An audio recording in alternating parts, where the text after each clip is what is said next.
my favorite part was in Dailies, actually. When on the submarine, the captain, Captain Bernanke, is the actual captain of that submarine. He's playing himself. And he actually directed Rick in one of the scenes. He actually made a deal with me because when we were outside, there's a shot when we were outside as the team is just heading toward the submarine. And there's a shot of Barry Campbell who is on a towel. Actually, Barry, where are you? Stand up. Yeah. He's the guy who got us up there. So actually, Barry Campbell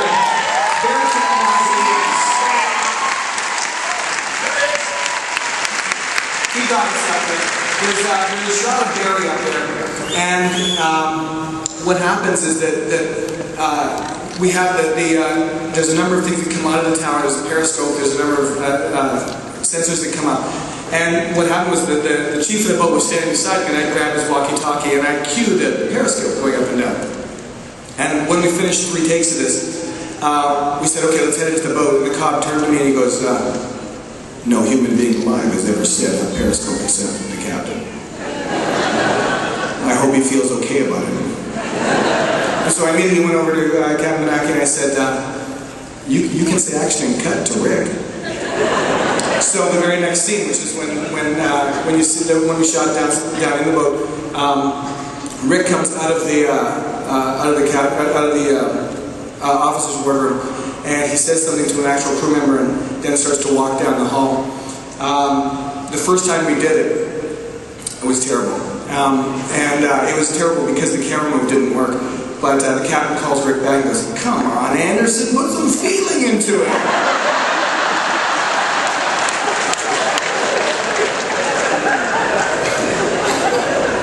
This from the Navy.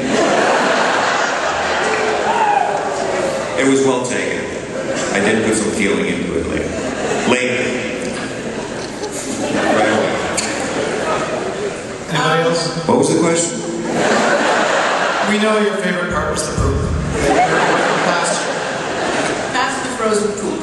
I would have to say the Arctic, absolutely. The whole experience, getting up there, the little Cessna that takes you 2 hours over the frozen ocean, and moments walking around with Ben where we just kept giggling like school kids, and the big helicopter shot on the 3rd pass. Ben and I laid down on the ice and made snow angels and giggled like 6-year-olds. But the whole experience, in fact, probably for me, when we were coming back and just talking with the people who lived in Alaska, we did all these little puddle jumper flights and just hearing what's going on up there. And the whole thing was just an amazing experience. From start to finish. Bloody marvelous. But I have to say, I like being here and seeing the band back together again.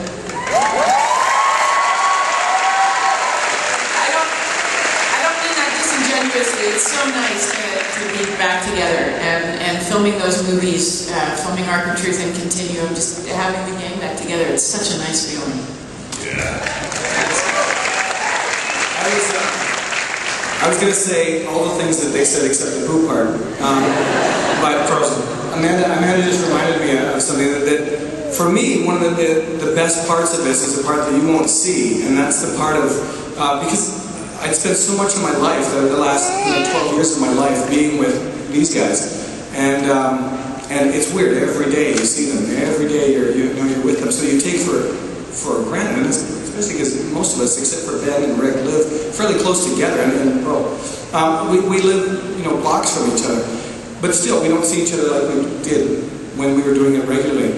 And having everybody come back together and being able to do this, it was such a great, comfortable feeling of just sort of settling into it. For me as a director and for having the actors around, when you don't second guess everything an actor is doing, you just know what they're going to do, and you know that they're going to bring something that you didn't expect to the party. And these guys do it every time. And after 12 years of doing 100 hours of Stargate, I was stunned by what came out in Continuum, and it was like, oh yeah. That's what I'm missing, and I miss it every day. What these guys bring to the screen, and being able to do it with Brad Wright sitting behind me and beside me all the way through this. Continuum for me was a huge experience, but you guys won't experience that. You just get sort of the spoils of that. But it was a massive experience for me as a director, just to be able to have that team back together. So And it shows in the movie.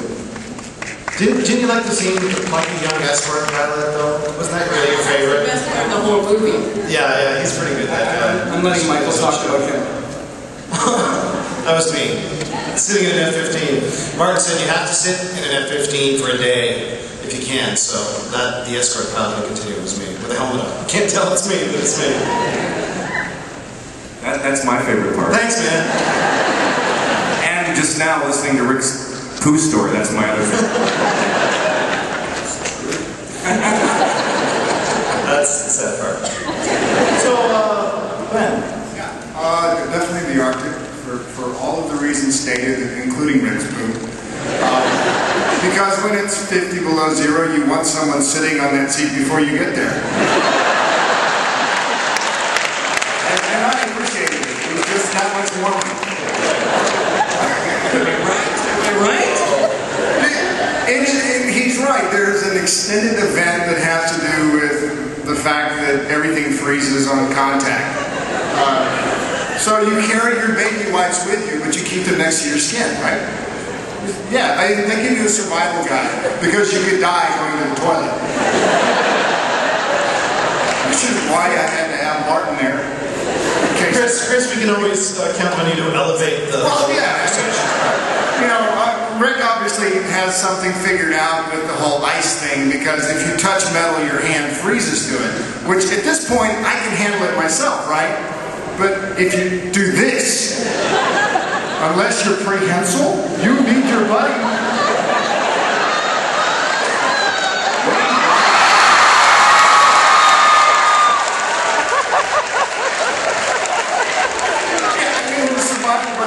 Martin was my survival buddy, but there were certain aspects like the whole I've got hypothermia, I'm getting into a bag naked. I was knocking on Amanda's door. Amanda, look, you want to swap survival buddies? I love Martin. He's insane. He actually went out into 50 below degree weather in his shorts. In his shorts and a little skimpy shirt. I have the photograph. Just for the fun of it. Next time you're going to wear your kilt up there, right? Yeah, the Arctic was a great experience, and the next time we go there, these other people need to come with us. Especially Chris. He loves bears. I would personally like to thank this panel for lowering the bar so that all my future bad behavior at conventions will be excused.